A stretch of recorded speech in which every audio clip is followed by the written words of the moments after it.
Welcome back to episode 15 of Virginia is for Conspiracy Lovers. Daniel is not with me. This is going to be sort of a supplemental, shorter than usual podcast. I just wanted to comment on what I was seeing in the New York, New York City shooting. Usually don't publicly comment on this stuff, but a lot of different sort of numerology, a lot of really interesting numbers popped out of this one. And I'm not making any definitive statements about what, why, or if something nefarious happened there, but I do think that I've kind of compiled over the last couple days enough interesting coincidences that just usually don't happen like this unless there is some sort of ritual element to something. Daniel's not here with me because we're actually recording a podcast with the Occult Rejects tonight, and also he would shut this one down immediately, I think. So I'm just gonna do this solo. It's gonna be a shorter one, and I'm interested more than I'm interested more than I'm sure of anything. This is crazy speculation, but it is fairly interesting. So I'm gonna just go ahead and jump right into it. Um, Again, we're talking about the shooting that happened at 345 Park Avenue in New York City, in Midtown Manhattan, and the official story right now is that this young man had CTE or thought he had CTE, which is a brain injury from playing football. And he showed up to that particular building because it houses the headquarters for the NFL.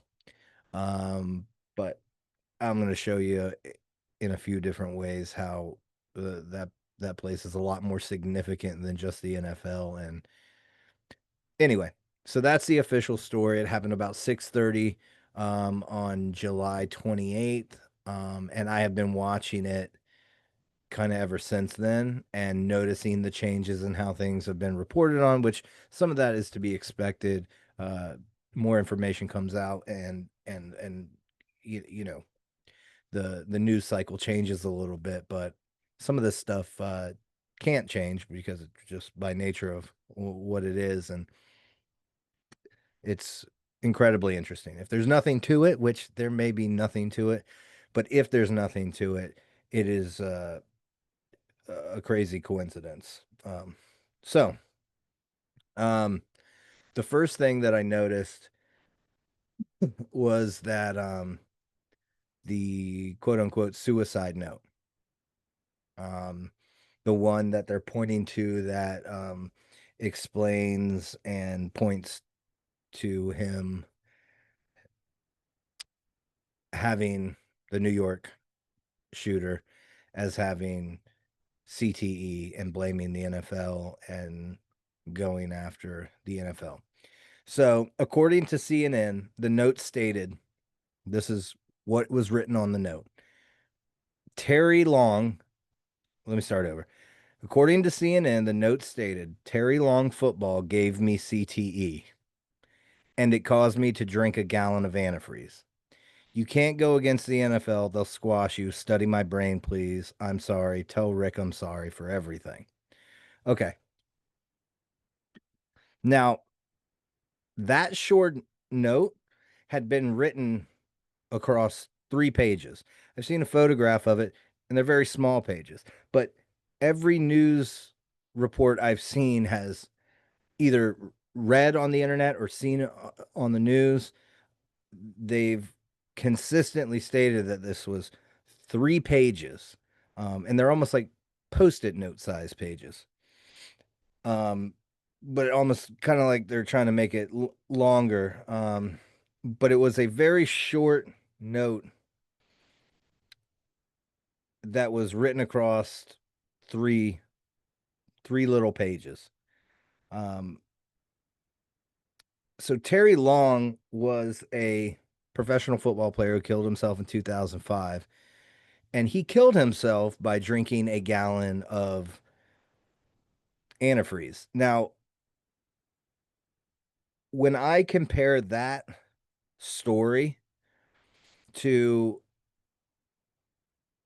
the note that he supposedly wrote, which is Terry Long gave me CTE and it caused me to drink a gallon of antifreeze, it screams of like an AI answer to like the query. If you were just and I did this, I typed into AI CTE Terry Long football, and I kind of got in a bunch of different kind of formulas, a bunch of different versions of Terry Long was a football player who had CTE, drank a gallon of antifreeze to kill himself. Um, and I think that that's relevant. Oh, the other thing was before I get into this is that, again, very short message on three little pages, but it's been referred to as a suicide letter. I always see letter. I see even three-page manifesto, which I wouldn't call a very, very short note um, a manifesto. I mean, this is no Unabomber. So again, and I don't want anybody to think that I'm denying or pulling an Alex Jones or anything like that, because I don't deny that the people who died and they died senselessly and needlessly, and this person was obviously disturbed, and I just find the mainstream story to be a little lacking. Um, and like I said, this recycled, you know, upside down version of a story about a different NFL player being used for the suicide note. It really it smacks of like an AI answer, and I get that because this was a pretty unknown individual. He didn't have a huge internet presence, but he did have a short, moment of fame in his high school years because he was a really good football player. And in particular, if you were to Google his name, you may get a couple posts from his Facebook, which incidentally has been scrubbed from the internet. His Facebook and his Instagram have both been scrubbed. But early on, say you were to come up on this scene, find an ID, which they showed that he had on him. Um, it was they've at least showed the expired concealed weapons permit, so they knew his name. And if you Googled his name, um, you wouldn't get much more than this little short news clip from when he was in high school of him talking to the camera, referring to the game that he had just played. Um, I don't know, and maybe this is just my crazy conspiratorial mind, but if something else had happened, or if there had been some other reason that this individual, and I'm not saying there was, I'm just posing questions. If there was some other reason that this individual went into that building and shot the place up and killed people, and you needed an answer, and you Googled the guy's name, who's can uh, concealed weapons permit you have right there. The only thing that would really pop up is this very short little like kind of high school football career. And I mean, bam, you kind of got your motive right there, especially if you realize immediately that the NFL headquarters is in that building. All right. The long preamble there, but the reason so the three-page manifesto, this really backwards kind of retelling of somebody else's CTE story, is interesting to me. Also, the guy was born in Honolulu, and interestingly, and you don't find many other assassins or people who are committing mass shootings who come from one particular area, as much as you do see Hawaii and Honolulu in particular um, pop up. So Ryan Roof, which was the would-be assassin who hid in the bushes on the golf course that was planning on killing the president. He spent time in Honolulu just before. Luigi Mangione, the guy who shot and killed the health insurance CEO, he spent time shortly before in Hawaii. Mark David Chapman, who killed John Lennon, he spent time in Honolulu. Yeah, and there's a large military, and here on Virginia's for Conspiracy Lovers, we haven't done any episodes or anything on MK Ultra, but there is some interesting Virginia connections to MK Ultra and mind control, right here in the great state of Virginia. So we will get to that, and I mean, n- not like you have to be a believer. There are declassified documents about the mind control programs that took place in the United States under MK Ultra. So I find that interesting. So Ryan Roof, Luigi Mangione, Mark David Chapman, this fella, all have like Hawaii ties. I don't think it has anything to do with Hawaii in general or the culture, or the people, but large military presence, very far off the beaten path as far as keeping things under wraps if there was something going on over there. The other thing is his dad is in the LAPD. Not disparaging all police by any means at all, but the LAPD is known as one of the most corrupt and intelligence infiltrated departments in the country. Is there a there? Maybe, I don't know. Again, I'm just posing questions. I'm kind of steeped in this conspiracy world. Um, I do research, and this is kind of all I listen to or am interested in here lately. So when some of this pops up, probably to my own detriment, these questions pop in my mind where they might not to most normal people. Okay, so here we'll get into some of the numbers now.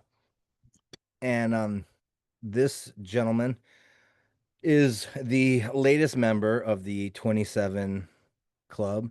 And for those of you who don't know, the 27 Club is a buttload of famous deaths of people who died when they were 27 years old, from Kurt Cobain to Janis Joplin, Jimi Hendrix, um, Amy Winehouse. I mean, it's gone from, I think people are noticing it in the 60s and 70s, and it's happened every decade all the way up through. So I see 27, and that kind of perked my interest.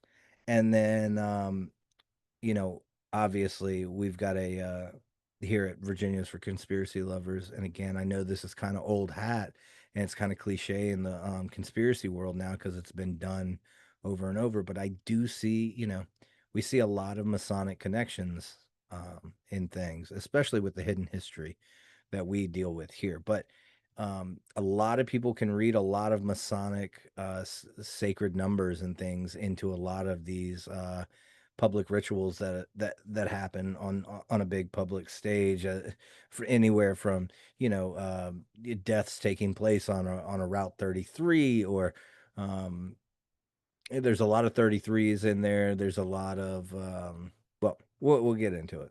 So 27.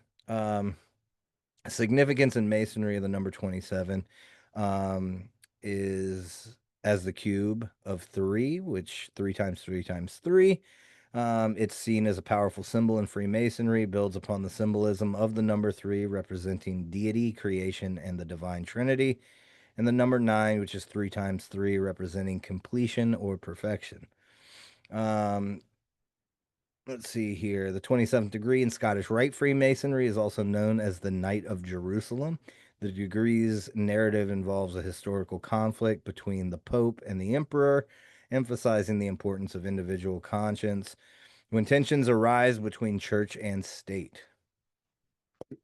could be some significance there, and you might see some of the significance that I see once we get further down and start talking about who the other tenants of this particular building were. Um, the ritualistic significance of the number 27.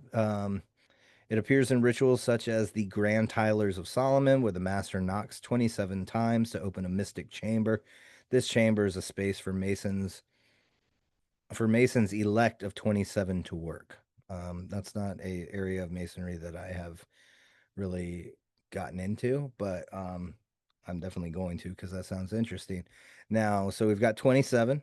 We've got then he shoots people in the lobby. I think more a crime of necessity as he was trying to get somewhere. Now, mainstream news would tell you for sure that he was trying to get to the NFL headquarters, but he made a mistake and ended up nowhere near the NFL headquarters. So he shot an off-duty police officer and a security guard on the lobby floor, and then got into the elevator and went up. He ends up on the 32nd floor, and the number 32 is quite significant in masonry. The Scottish Rite is a Masonic organization that offers additional degrees beyond the initial three. It's a pendant body, meaning it's separate but a related organization within Freemasonry. The 32nd degree is the highest degree that a member can attain in the Scottish Rite through the regular course of advancement. It signifies a significant level of Masonic knowledge and commitment. Master Mason. All 32nd degree Masons are also Master Masons. Beyond the third degree, the Scottish Rite degrees 4th through 32 build upon the foundational teachings of the first three degrees, offering a deeper exploration of Masonic philosophy and ethics. Now, as a recap, we got the number 27, significant in masonry, the number 32, significant in masonry, and then he goes to the 33rd floor. He shoots a young lady on the 32nd floor who works for, and I'll get into the company that she works for, and that is a tenant of the 33rd floor, which is fairly interesting. And then he shoots himself on the 33rd floor. Okay. So, the 33rd degree is an honorary title. The 33rd degree is not automatically achieved, but it is conferred by the Supreme Council in recognition of outstanding work within the Rite or in public life. Um, the symbolic significance. The number 33 also carries a symbolic weight representing wisdom, leadership, and dedication within the Masonic tradition. Some interpret it as a symbol of spiritual ascension. Um, so again, he shoots himself on the 33rd floor. So he rises, 27-year-old through the 32nd floor, then the 33rd floor. And he shoots himself in the chest. I've kind of found that interesting. Not impossible at all. I've looked up the measurements of the AR that he carried. Now he did have a big flashlight mount on the front of his barrel that made it longer, but I still think it would have been possible for him to do this, to shoot himself in the chest with an AR, but they have spoken over and over and over again about him having been wearing a Kevlar vest, which one would make it probably a little bit more difficult to shoot yourself, especially in a panic situation like that. But also, why choose the chest? Um, why choose the chest if you're wearing a bulletproof vest?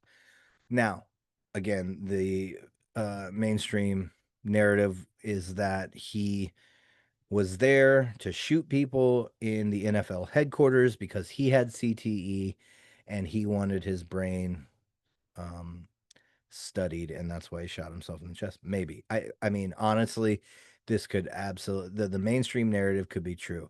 All of these could be these little connections could be coincidences, and we haven't really even gotten into some of the weirder stuff.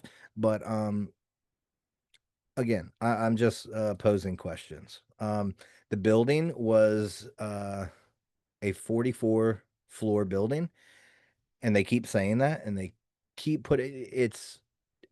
I guess it's significant that it was a 44 floor building, but it does seem that they are putting that number out there a whole lot. Now, 44 doesn't have much, if any, significance within masonry. But the thing is that the building is not 44 floors. And I know this because I zoomed in on a photograph of the building and I counted the floors, and it is a 45 floor building. Now, sometimes officially they will put out uh, a lot of buildings. It's a long-standing tradition that a lot of buildings will um, not number the 13th floor. It's just a old traditional kind of good luck charm. The 13th floor is supposed to be unlucky. So a lot of times the 13th floor won't have a number, or sometimes they'll repeat a number. But what I think is significant about this is that our current president, his first presidency, he was the 45th president. And you'll see why I think that's significant as we get further down this kind of list of coincidences. Okay, the address of this building was 345 Park Avenue.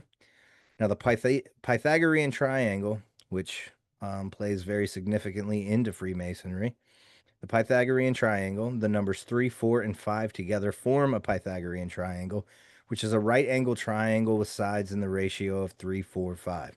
This concept has symbolic importance in Freemasonry with various interpretations. For instance, some Scottish lodges use these ratios when instructing a candidate to take specific steps during the initiation ceremony. The 3-4-5 triangle is also central to the 47th problem of Euclid, which teaches Masons to be general lovers of the arts and sciences. What's interesting there is that our current president is the 47th president. So this 45-story building kind of coincides with the first presidency of the current president, and it also coincides the fact that the address of this building coincides with the Pythagorean triangle, which coincides with the 47th problem of Euclid.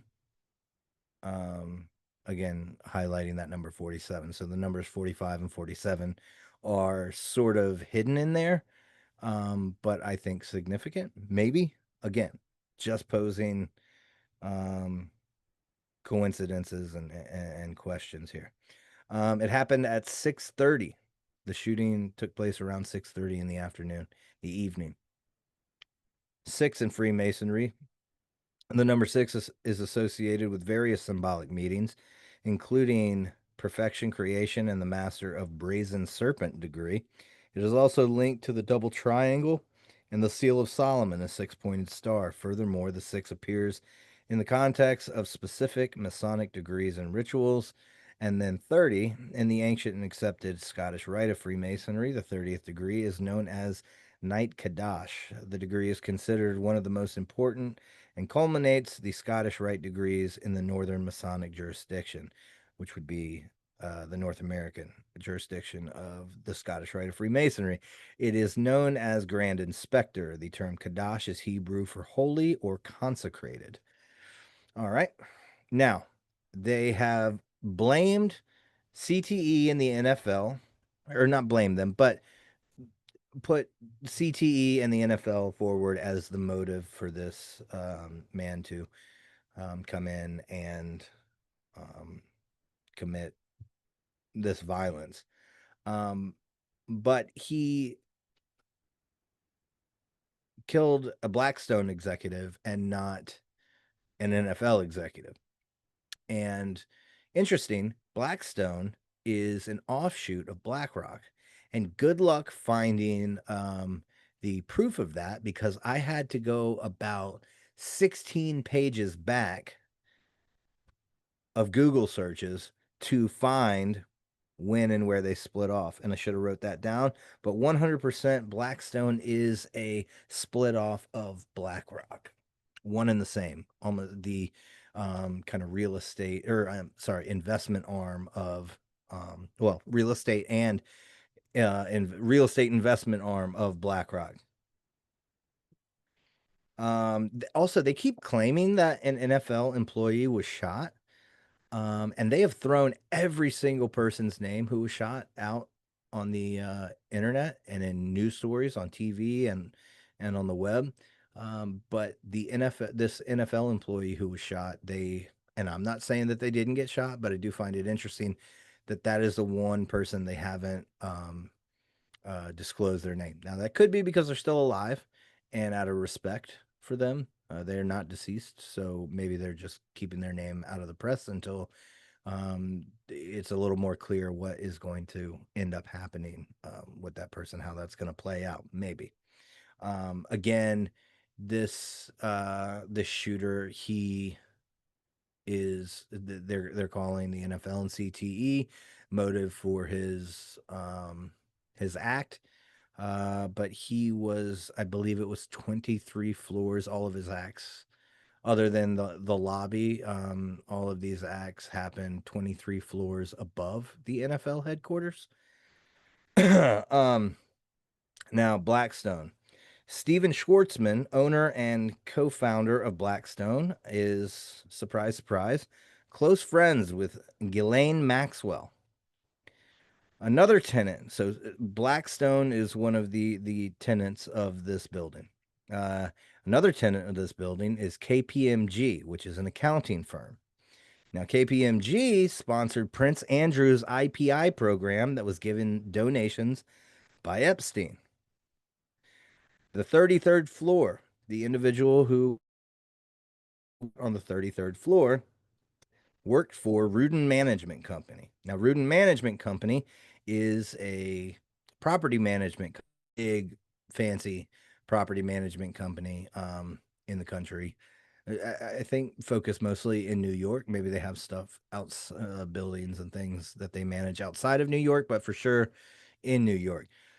So they both manage 345 Park Avenue where this happened, and their headquarters are on the 33rd floor of 345 Park Avenue. And one of their executives was um, a victim on the 33rd floor in this shooting.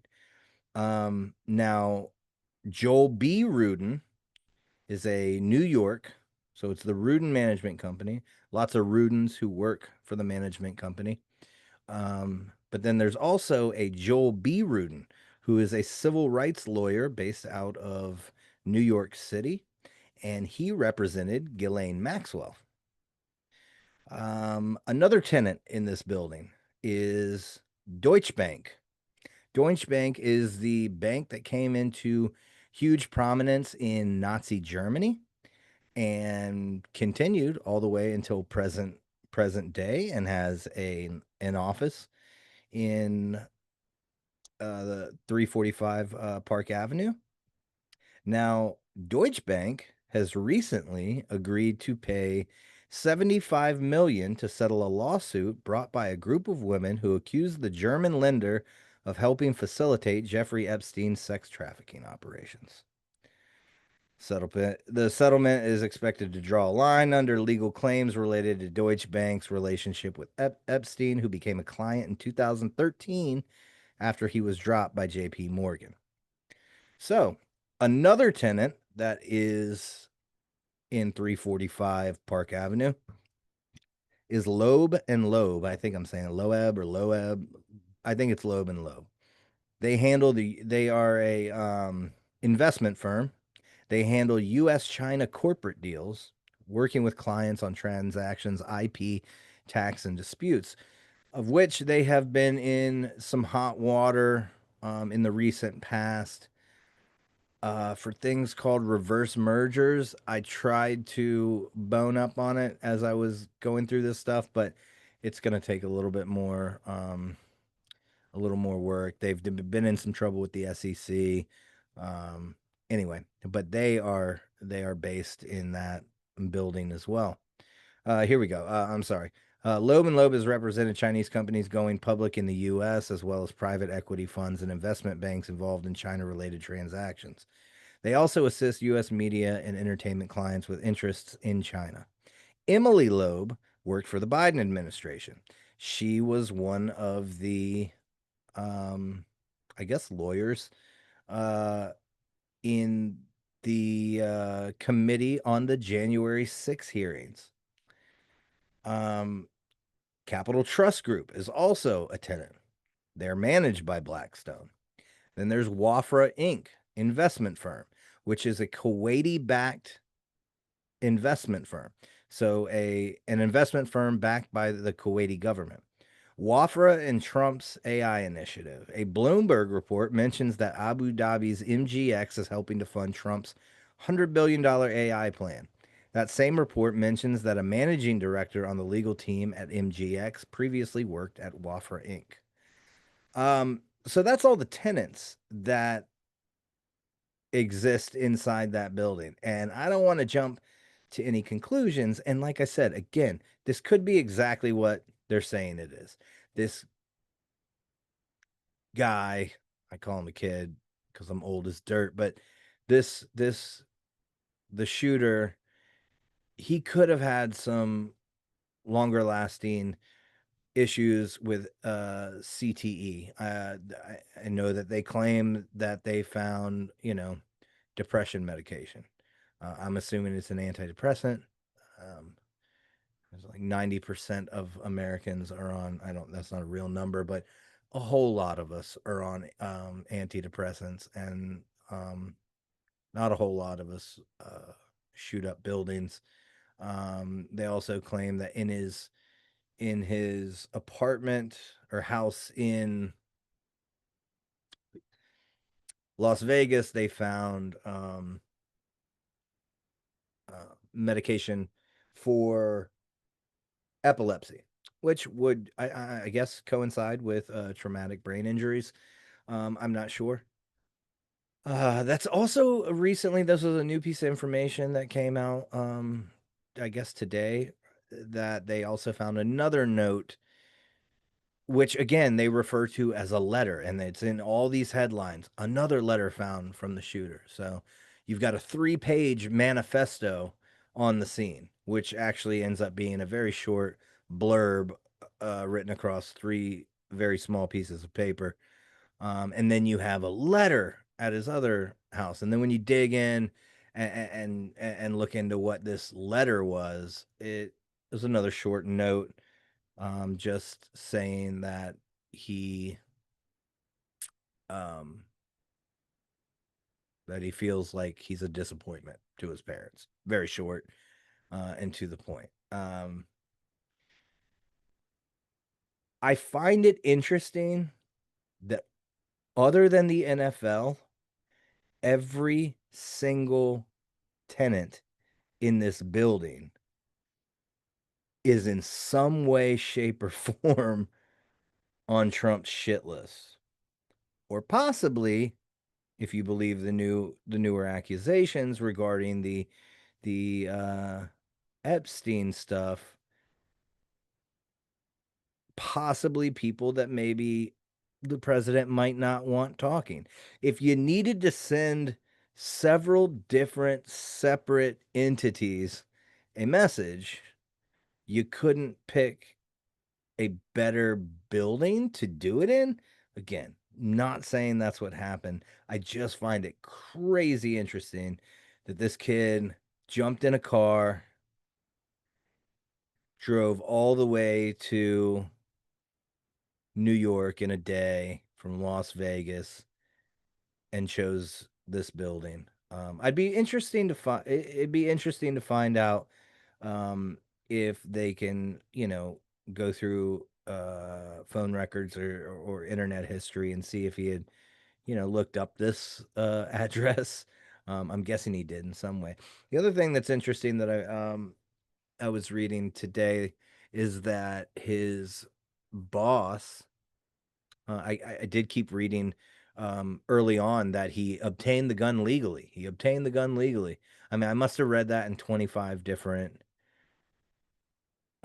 articles. And then the following day, it turns out that, and that was the big thing. This guy had mental health history, and he was still able to obtain a gun legally in the state of Nevada. I don't know why that was said, because it turns out that he didn't buy the gun technically legally. He bought it from an outside party. He bought it from his boss, who was a surveillance security supervisor at the Golden Horseshoe casino that he worked at as a surveillance um, officer, I guess. I also find it interesting that he bought both of the gun and the car that he drove from the same guy. Which, if I put on my conspiracy hat, smacks a little bit of a handler. Um, Again, I don't know. I did try to look into who may have been this guy's boss, and I'm not going to say any names because I don't know if I'm right. They claim that the guy Rick that he's apologizing to in the 3-page manifesto, that that was the boss that he bought the gun and car from. Now, I couldn't find anybody named Rick who was a security um, supervisor at the Golden Horseshoe Casino, but I did find somebody with a similar name who could possibly use Rick as a nickname, that was in LinkedIn, was the security supervisor. And what was interesting there is I looked at his past employment, and he's like the manager of a gas station. And before that, something equally kind of low level. And it goes from those two things to the manager of the surveillance and security of a major casino in Las Vegas. So I found that interesting. Couple little extras, kind of outside things is there was a man and woman arrested outside the building just after the incident took place, and they're not talking about it a lot. I was able to screen record a video of a woman on the corner just outside the building, and the cops are still arriving as she's talking to. I'm assuming it's just somebody on the street with a phone, and she's saying, yeah, he came. It was a guy. He came through here, and his face was covered, and he was screaming "Free Palestine." And I said, and the woman says, "I told him that's him. He's trying to blow the place up." And she said they tackled him and they got him. And she also mentioned, and then there's another girl who's got an injury on her head, and they got her too. Well, then I found that video, and there is a woman. It looks like a real regular chick, handcuffed, and about 20 cops. She's handcuffed with her hands behind her back, and there's about 20 cops surrounding her, a cop under each of her arms, and they're just jogging her up the sidewalk while this guy with a cell phone is following them.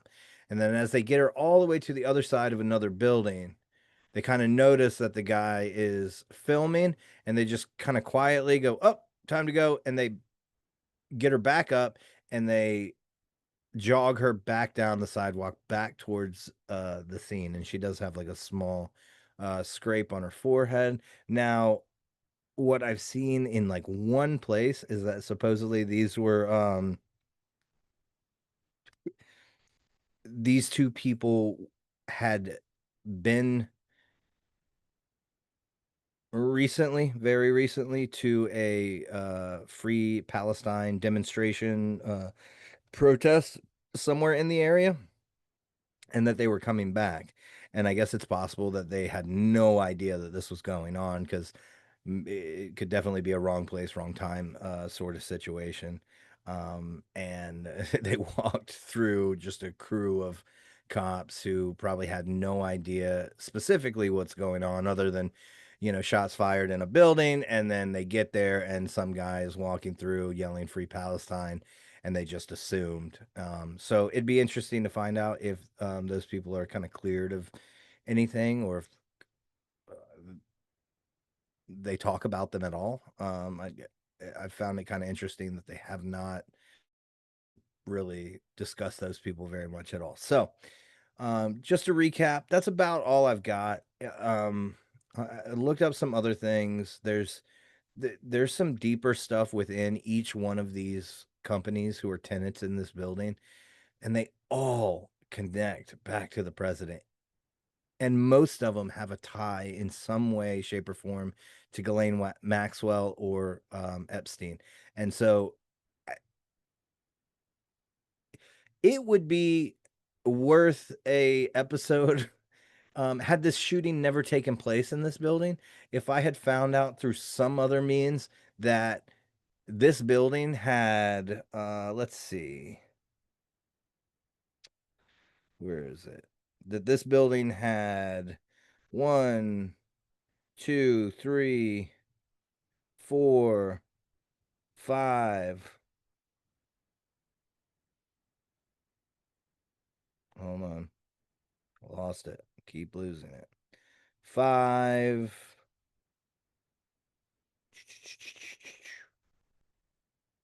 six, seven, eight, between six and eight businesses, entities within a building, and they all either have something to do with Ghislaine, Jeffrey, or the president in some way. It would still be worth an episode to dig down on what is going on with that particular building. But um, coupling that with the number 27, the number 32, the number 33, the number 345, the number 6, and the number 30, um, I think it was worth just getting out there. Maybe somebody much smarter than me, maybe a William Ramsey, who's great with these numbers and tying things together, might be able to look deeper into that. Um, Again, just to recap, you've got Blackstone, which is a split off from BlackRock. Um, the claim that the NFL employee was shot, but we don't know who that is yet. That the shooter, that the reasoning for this is the shooter was targeting in the NFL headquarters, but most of all the shootings took place floors above their headquarters. That Steven Schwartzman, the owner founder of Blackstone, was friends with Ghislaine Maxwell.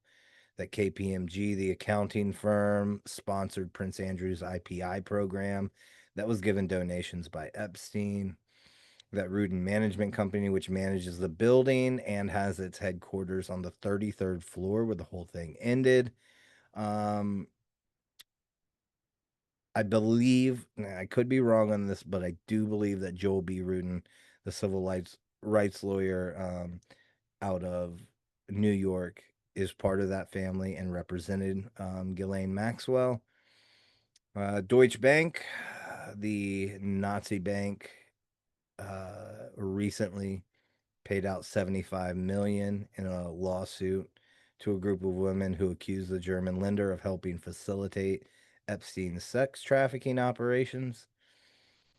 Loeb and Loeb, who handle these US China corporate deals, these weird reverse mergers that almost sound as if they're working with the Chinese.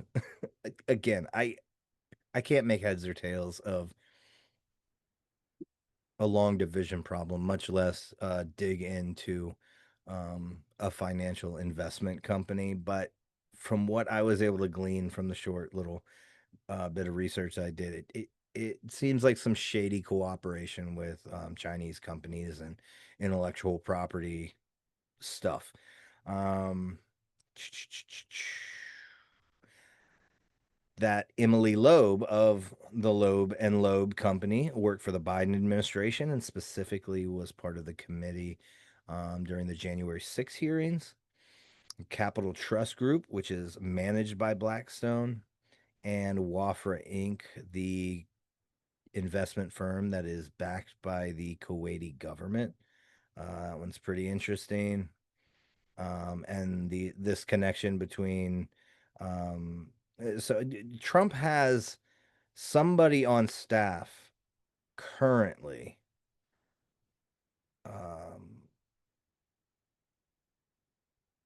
I believe there's somebody involved in the $100 billion AI plan of the administration is working on the legal team and also had worked at Wafra Inc.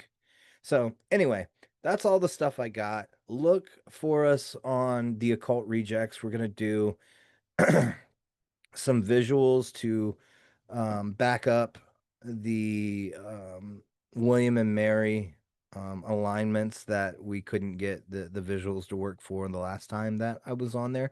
Daniel will be with us tonight for that. And we're also, that's going to be just short at the beginning. I want to get those out there so that people can see what I was rambling like a madman about. And then we are going to get into, we're going to go pretty deep, a little bit deeper into an earlier episode that we did on Virginia's for conspiracy lovers on the Knights of the Golden Horseshoe, this very strange expedition across the Blue Ridge Mountains that an early governor of Virginia um, headed up and was with a bunch of strangely influential people, a weird drunken party, the naming of the Shenandoah River into the Euphrates, and anyway, yeah, a bunch of strange stuff there, and all the connections. Uh, I believe it connects the Merovingian Christ bloodline dynasty all the way up through the Stuarts, who, if you've listened to us, you'll recognize that my theory is that America is or was at least started as a breakaway civilization to protect and harbor and continue the Stuart bloodline. And that's all I got for now. Thanks for listening. I know this was a weird one, didn't have anything to do with Virginia, but I think it was worth chatting about and just getting those, I want to get those ideas and possibilities down, for the sake of having them recorded somewhere. Just we'll see what happens. Thanks a lot for listening. Check us out. We'll be back next week with another Virginia's for Conspiracy Lovers episode. Thanks a lot. Have a great one. Bye.